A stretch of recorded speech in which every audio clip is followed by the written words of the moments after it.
Toujours dans les exercices de transfert de chaleur, aujourd'hui, on va voir un exercice sur la convection naturelle, appelée aussi la convection libre, free convection or natural convection. Le prérequis pour ce type d'exercice et ce cours sont les notions de mécanique des fluides, la thermodynamique et la documentation utilisée dans la préparation de notre cours et dans la préparation des exercices et les trois livres très importants qui sont le livre de Saint-Gel Gadjar, le livre de Encropera et aussi le livre de Frank Crave. Nous allons voir aujourd'hui un exercice, l'exercice 1 sur la convection naturelle. Nous avons une plaque rectangulaire de dimension 100-200 mm qui est maintenue à une température de surface de 493 K et elle est suspendue dans l'air avec une température de 293 K. Nous avons deux dispositions possibles de cette plaque rectangulaire. Une disposition comme ça et une autre disposition allongée. Et dans tous les cas, nous avons une plaque verticale. C'est-à-dire, si je prends par exemple cette plaque, elle est toujours verticale. La première disposition, elle est comme ça. La deuxième disposition, elle est comme ça. Vous avez dans d'autres exercices la disposition horizontale, c'est-à-dire cette plaque sera comme ça. D'accord? C'est une autre disposition. Bien. La question est, si je vais considérer l'échange sur les deux faces, d'accord? C'est-à-dire, vous avez l'échange sur cette face et cette face, d'accord? Déterminer le transfert de chaleur totale par convection naturelle en watts pour le cas A et pour le cas B respectivement. Dans ce cas, c'est sûr qu'on a un transfert, une convection naturelle. Parce qu'on n'a aucun dispositif, aucun instrument, par exemple un ventilateur, une pompe, nous n'avons pas ces dispositifs, donc la convection, elle est naturelle. Très bien.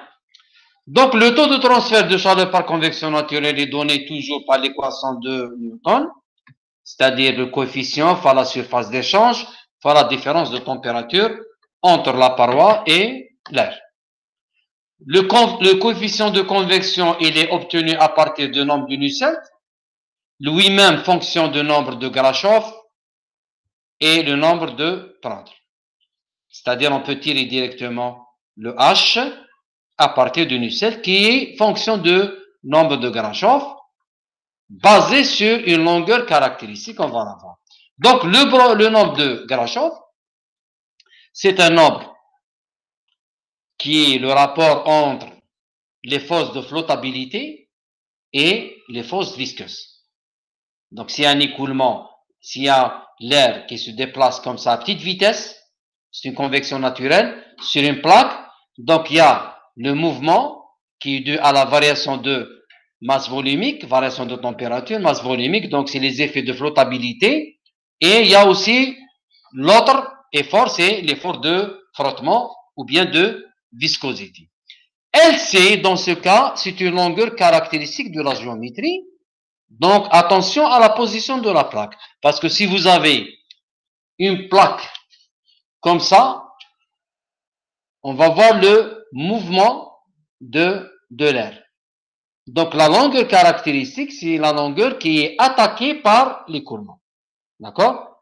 Dans notre cas, par exemple, dans une plaque comme ça, s'il y a une convection naturelle comme ça, il y a la dimension qui est attaquée par l'écoulement, c'est-à-dire pratiquement c'est la dimension de la longueur de la couche limite.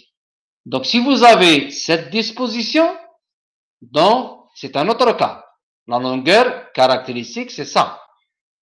Si vous avez maintenant un cylindre ou bien une autre cas géométrique, il faut faire attention à la longueur caractéristique, qui est en général la longueur de la couche limite. Le bêta qui est là, c'est le coefficient de dilatation thermique. D'accord? C'est, par définition, c'est le rapport entre les variations de température et les variations de masse volumique. Et vu la variation des masses volumiques, c'est-à-dire c'est l'aspect flottabilité. D'accord? Donc, si on veut relier les variations de masse volumique avec les variations de température, qui est le paramètre principal en transfert de chaleur, on va injecter ce rapport qui est le bêta. Pour un gaz parfait, ce bêta, coefficient de dilatation thermique, il est donné par 1 sur la température TF, qui est la température de film. Donc TF, elle est donnée bien sûr en Kelvin, et sa valeur, ainsi que toutes les autres propriétés de fluide, de l'air dans notre cas, elles sont données à la température du film qui est égale à 1,5 T surface plus T l'infini, c'est-à-dire pratiquement c'est une température moyenne. Les corrélations maintenant qui donnent, empiriques, qui donnent le nombre de Nusselt en fonction du nombre de Grashof et le nombre de Prandtl, ce produit, on l'appelle le nombre de Rayleigh. Ces corrélations, elles existent bien sûr dans la littérature pour les différents régimes et géométrie. C'est-à-dire là, c'est un peu la convection naturelle, elle est un peu délicate, donc il faut tenir compte en plus des différents régimes, c'est-à-dire laminaire, turbulent, de la géométrie, c'est-à-dire soit vous avez une plaque horizontale ou bien verticale, l'inclinaison, donc c'est beaucoup de paramètres qui rentrent, donc il faut tenir compte de ça. En convection naturelle, le régime turbulent, il correspond à un nombre de Rayleigh maintenant qui est supérieur à 10 puissance 9. En dynamique des fluides, le régime, il est fonction du nombre de Reynolds. Mais en convection naturelle, il est fonction du nombre de Rayleigh, bien sûr basé sur la longueur caractéristique, qui doit être supérieur à 10 puissance 9. Et bien sûr, on va appliquer les lois qui correspondent soit à un régime, les corrélations qui correspondent soit à un régime turbulent ou bien à un régime laminaire.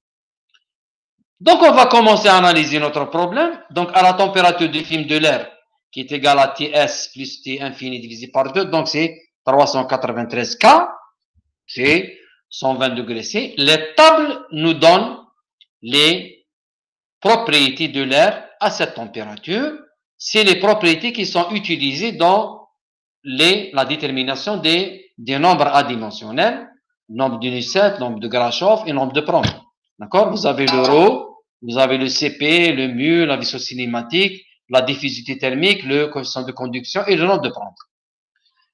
On va commencer par déterminer le régime d'écoulement par le nombre de Rayleigh. Le nombre de Rayleigh basé sur la longueur caractéristique L, c'est le produit du nombre de Grashof qui est là, fois le nombre de Prandtl. D'accord? Le coefficient bêta, c'est 1 sur TF, et TF, c'est la température du film, c'est-à-dire la température moyenne en K. L est la longueur caractéristique de la géométrie. On va traiter maintenant cas par cas. Pour le cas A, vous avez la plaque qui est toujours verticale, mais voir cette disposition. D'accord? Donc la couche limite, elle se déplace comme ça, l'air. Donc la longueur caractéristique, c'est 200 mm. D'accord? Donc j'applique l'équation de Rayleigh, je trouve une valeur de 3,94,8 puissance 7 qui est inférieure à 10 puissance 9. Donc nous avons un cas laminaire. Et dans ce cas laminaire, le Nusselt est obtenu pour ce nombre,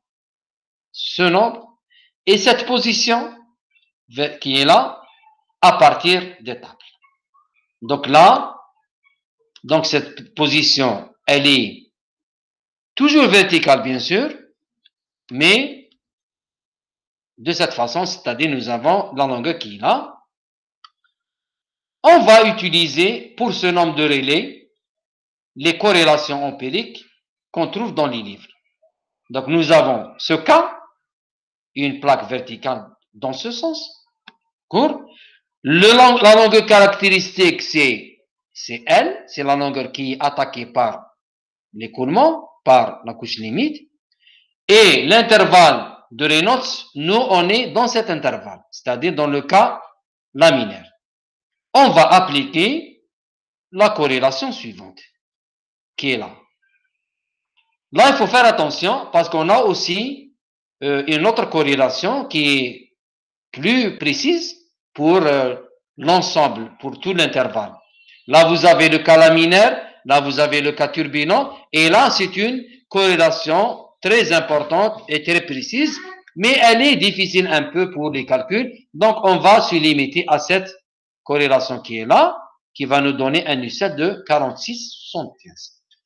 Donc, le nombre de U7, c'est la clé du problème de transfert de chaleur. Une fois que vous avez le U7, on tire le H, on obtient 7,9. Le taux de transfert par convection naturelle sur les deux faces, attention, là, la question demandée sur les deux faces. On peut vous demander uniquement une face. Il faut faire attention. Il y a des fois, vous avez une face qui est adiabatique, donc on traite uniquement une face. Dans ce problème, nous avons les deux faces, c'est-à-dire c'est 2 fois la longueur fois la largeur, et application numérique directe, donc AS c'est 2 fois la longueur fois la largeur, donc 200 fois 100 fois 2,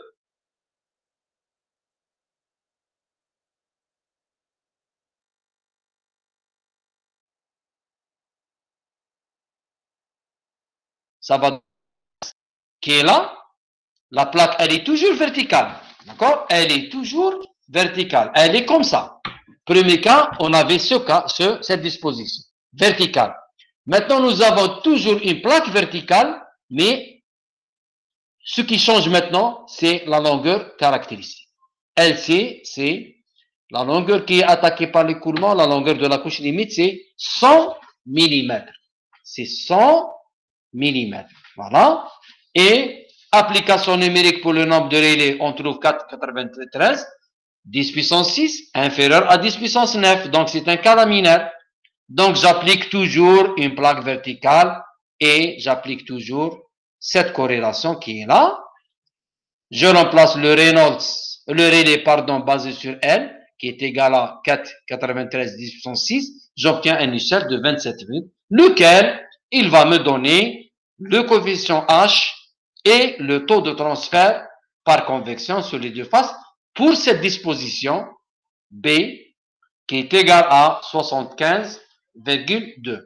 Vous avez remarqué que pour la même plaque, pour la même dimension, le fait de changer la disposition dans le cas de la convection naturelle, on obtient pour la première disposition 63,2 et dans cette deuxième disposition, on trouve une valeur de 75,2 watts.